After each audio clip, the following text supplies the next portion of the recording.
177 ईश्वर चंद्र विद्यासागर की जीवनी। किसकी जीवनी है?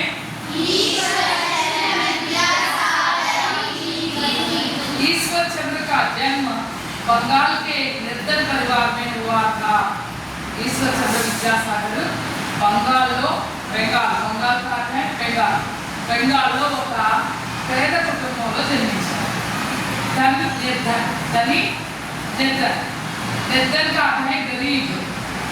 उनके पिता एक गरीब ब्राह्मण थे। उनके पिता कौन थे? ईश्वर चंद्र विद्यासागर का जन्म कहाँ हुआ? इसलिए वे ईश्वर चंद्र की पढ़ाई की कोई उचित व्यवस्था नहीं कर सके। हम करें पापा ईश्वर चंद्र विद्यासागर की సరైన చదువు చెప్పించడానికి సదుపాయాన్ని కలిగించారు। ईश्वर चंद्र बहुत बुद्धिमान थे। कैसे थे? ईश्वर चंद्र అయితే చాలా తెలివిగలవాడు।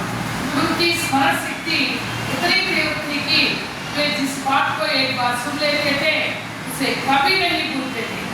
అసలు ఎంత ఆయన స్మరణ శక్తి ఎంత గిట్టంటే ఒక పాఠం విన్నాడు అంటే ఒక పాఠ కూడా మర్చిపోడు, అంత బాగా మర్చిపోయేవాడు। ईश्वर चंद्र के पिता कलकत्ते में एक साधारण नौकरी करते थे। ईश्वर चंद्र వాళ్ళ నాన్నగారు కలకత్తాలో ఒక సాధారణమైన ఉద్యోగాన్ని చేస్తూ ఉండేవారు। अंग्रेजी स्कूल की मोटी फीस देकर पढ़ाना उनसे संभव नहीं था, पर उनकी बड़ी इच्छा थी कि बेटा पढ़ लिख कर विद्वान बने। मां अंदर चुनना अंग्रेजी स्कूल की मोटी फीस देकर इंग्लिश मीडियम स्कूल को गोल्डन फीस कट्टेसी पढ़ाना उनसे संभव नहीं था। చదివించడానికి ఆయన వల్ల కాలేదు। पर उनकी बड़ी इच्छा थी कि बेटा पढ़ लिख कर विद्वान बने। కానీ ఒక పెద్ద కోరిక ఏంటంటే కొడుకు బాగా చదువుకుని విద్వాన్ అవ్వాలని కోరిక మాత్రం ఉండేది। इसलिए उन्होंने ईश्वर चंद्र को पढ़ने के लिए संस्कृत पाठशाला में भेज दिया। అందుకని ఈశ్వర్ చంద్రని చదువుకోవడం కోసం సంస్కృత పాఠశాలకు పంపించారు। 11 वर्ष की आयु में उन्होंने व्याकरण की परीक्षा तथा 16 वर्ष की आयु में उन्होंने साहित्य और अलंकार की पढ़ाई समाप्त कर ली। 11 इयर्स ओल्ड लो व्याकरण परीक्षा राశారు। 16 इयर्स एज లో साहित्य और अलंकार चదువు मुगिंచుకున్నారు। इसके बाद वे वेदों, स्मृतियों और दर्शन ग्रंथों को पढ़कर सब शास्त्रों के ज्ञाता बन गए। దాని తర్వాత ఆయన వేదాలు చదివారు, సంస్కృత చదివారు, దర్శన గ్రంథాలు చదివారు, ఇన్ని చదివి పెద్ద పండితులు అయిపోయారు। उनकी विद्वत्ता देखकर जनता ने उन्हें विद्यासागर की उपाधि दी।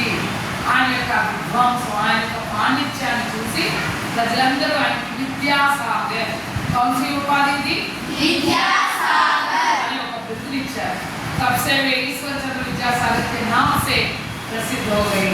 అప్పటి నుండి ఆయన ईश्वर चंद्र विद्यासागर పేరుతో प्रसिद्ध చెందారు।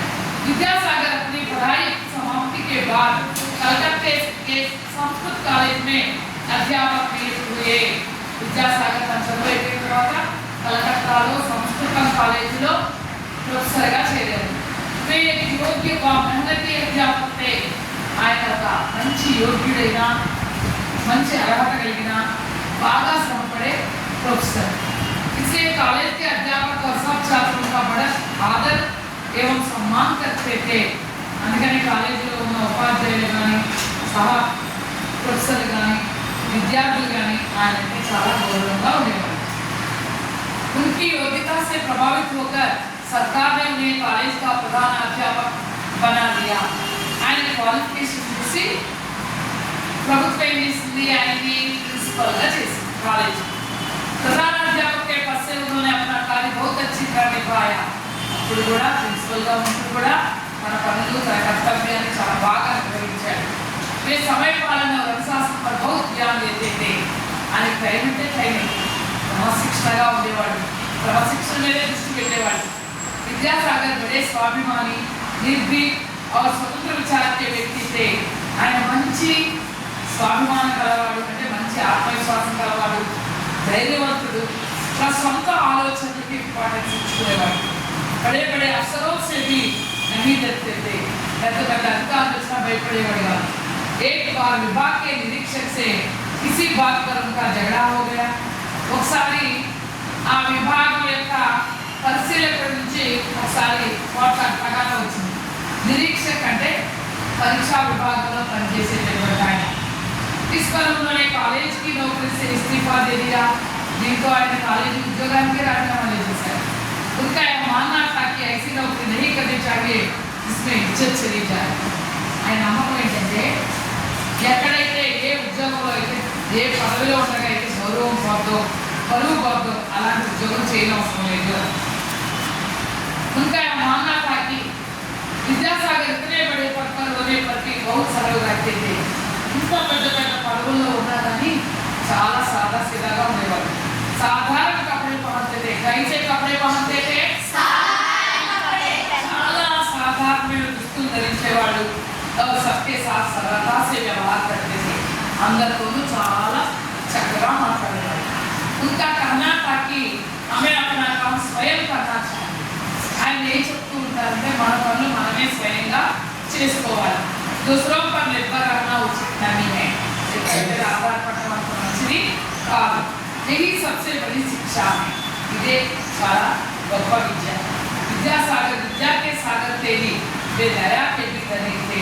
विद्यासागर विद्या के कादू दयलो కూడా గొప్ప ధనవంతుడు. वे जितने बड़े विद्वान थे उतने ही बड़े दयालु और उदार थे. ఎంత గొప్ప విద్వాంసుతో అంత దయగలిగినవాడు, అంత మంచి బుద్ధి గలవాడు. दुखियों का दुख देखकर उनका हृदय पिघल जाता था. ఎవరైనా కష్టాల్లో ఉంటే వెంటనే ఆయన హృదయం ద్రవించిపోయేది. सरकारी नौकरी से इस्तीफा देने के बाद विद्यासागर साहित्य और समाज की सेवा में अपने दिन बिताने लगे.